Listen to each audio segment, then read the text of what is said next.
Oh, right. So this, I believe, is a juniper hairstreak. Sometimes they call them green hairstreaks. But yeah, these guys actually normally are restricted to where they're cedar trees. That's where their uh, young, their caterpillars feed on. But of course, the adults need to go nectar, and this one, of course, is sharing its feed here on this milkweed plant, which is also covered in what I think are petrophylla moths. But anyways, just absolutely everywhere. It's a neat little moth, a neat little butterfly. So these are not common, but again, the only way to really find them is where there's juniper trees around, and then nearby, of course, they will go and nectar when they can.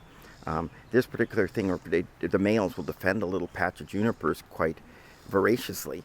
In fact, a neat trick that some people do is they toss a little red ball or whatever up in the air next to a juniper tree, next to a cedar, I should say. Eastern red cedars is what you would call them. And what ends up happening is the male comes out and investigates what's flying by. So kind of a neat way to find them, and you don't have to scour everything. Anyways, a neat little butterfly, one of our hair streaks. Hair streaks are called this because they have these little hair pencils, these little things in the back, and they'll wiggle them. And when they do wiggle them with the little fake eyes in the back, it means that a lot of times a hungry animal like a bird will hit the wrong end.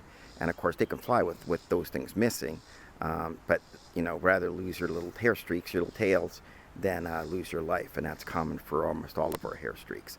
So, anyways, very, very cool. Don't get a chance to see these guys that often because they only fly for a couple of weeks, but happen to be here at the right time, and a nice little patch of milkweed. You always check every patch of milkweed that's in bloom because, as you can see, it is a magnet for pollinators, as you can see here.